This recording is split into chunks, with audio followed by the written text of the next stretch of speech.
London is accustomed to solemn announcements in Parliament, but the atmosphere inside the Commons changed the moment the Prime Minister rose to speak. The chamber, already tense from ongoing debates about budget pressures and defence spending, shifted into a quieter register. Keir Starmer began by naming a British soldier called in Ukraine Lance Corporal George Hooley, a 28-year-old member of the Parachute Regiment. His death, Starmer explained, had occurred in what was described as a tragic accident away from the front lines. The words travelled across the benches and beyond the House into a wider public, still trying to understand the role of British personnel in Ukraine.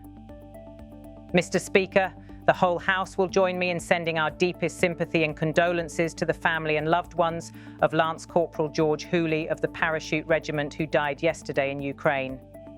Lance Corporal Hooley was injured in a tragic accident away from the front lines while observing Ukrainian forces testing a new defensive capability.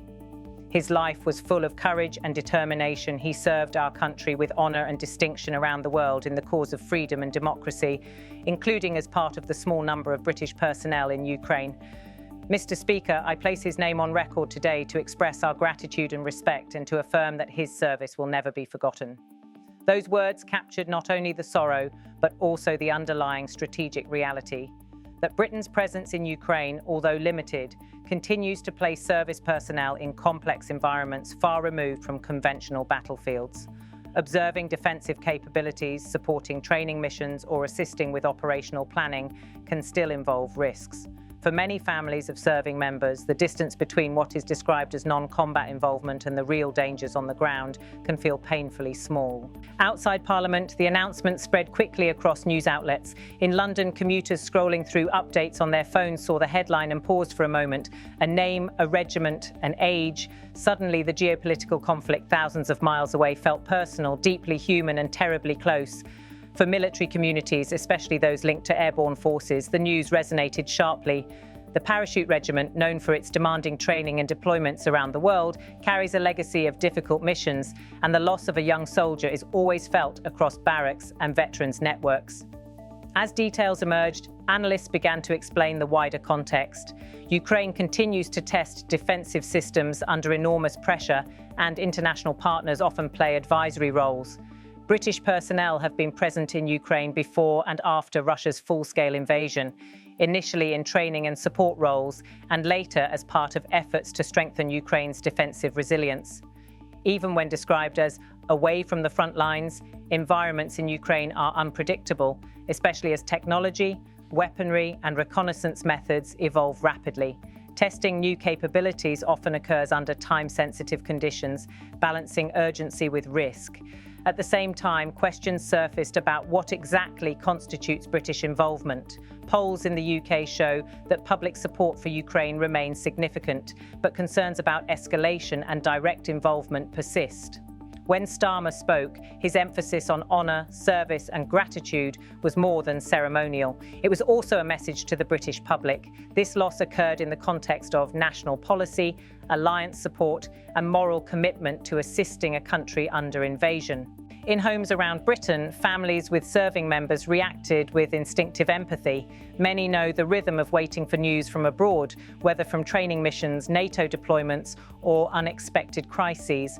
A tragic accident may sound distant, but the reality behind those words often means a moment of sudden change, a phone call, a knock at the door, and a lifetime of memory that follows. The respect and acknowledgement given in Parliament matters precisely because it publicly recognises the magnitude of what a single family now endures. Within Ukraine, the news intersected with a very different daily experience. Cities and villages remain vulnerable to air attacks, artillery strikes, and missile barrages. Ukrainian military personnel, along with international partners, work continuously to adapt to shifting battlefield conditions. New defensive capabilities, from drones to counter-battery radar, are critical in protecting lives. The presence of foreign advisors during such testing underlines the collaborative nature of Ukraine's defense effort. Yet collaboration also brings shared risk. reports from Kiev indicated that Ukrainian officials expressed condolences and conveyed appreciation for the support provided by British personnel.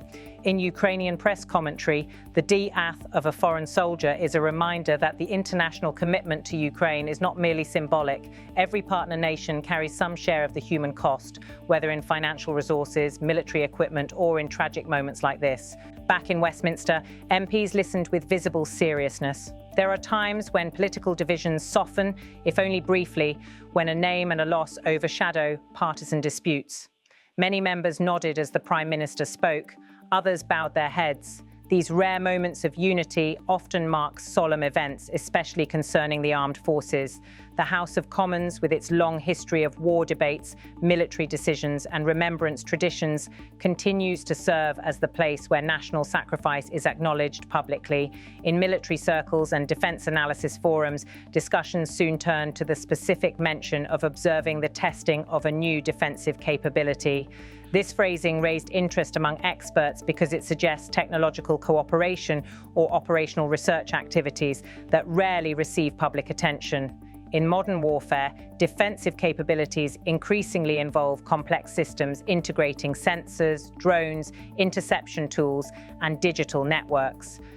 Understanding, testing, and calibrating such systems often requires partners who have experience with NATO standards and battlefield technology. Britain, with its long history of military cooperation in Europe, has been deeply involved in supporting Ukraine since the outbreak of war, providing weapon systems, training thousands of Ukrainian troops, and advocating strongly for continued international support. The tragic death in Ukraine highlights that even advisory or observational roles are part of a broader effort to enhance Ukraine's ability to defend itself in a war that shows no sign of ending soon.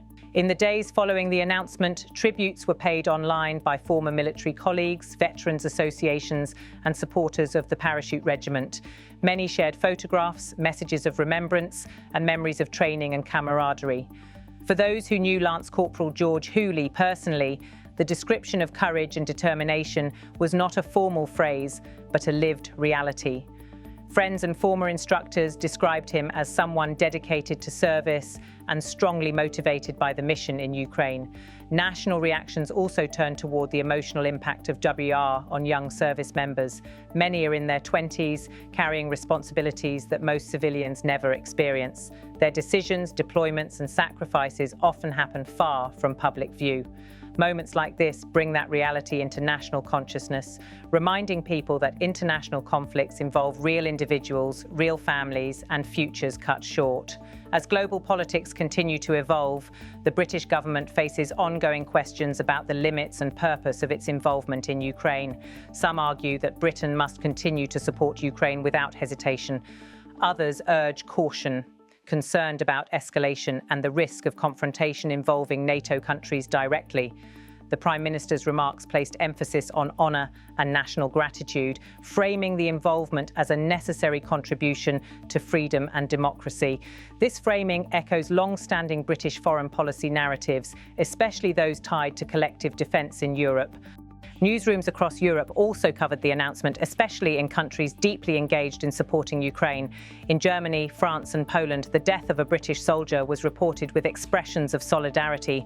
In Kyiv, the story was covered with respect and acknowledgement of Britain's consistent support.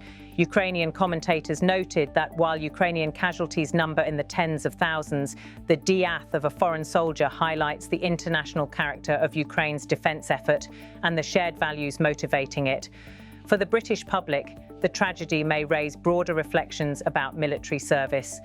In recent years, the UK has debated defence budgets, recruitment challenges, and the role of armed forces in foreign missions. Each event like this becomes part of that conversation.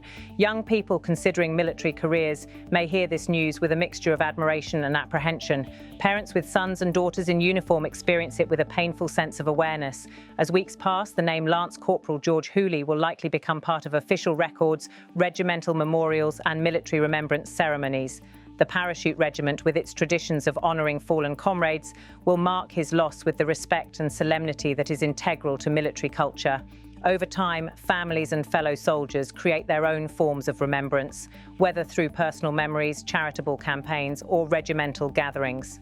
In Parliament, the moment served as a reminder of the human reality behind geopolitical decisions. As MPs returned to regular questions and debates, the weight of the announcement lingered. Even among those deeply involved in policymaking, it is easy to become absorbed in strategic discussions, defence procurement, and international negotiations.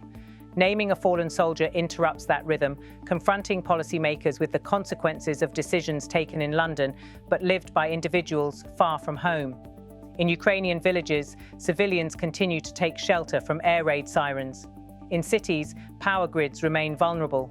Ukrainian troops on front lines face constant pressure, while those involved in training and development test new tools designed to protect lives.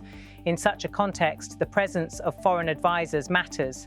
Their contributions, whether technical or logistical, become part of Ukraine's ongoing defence, part of a shared struggle against invasion and occupation.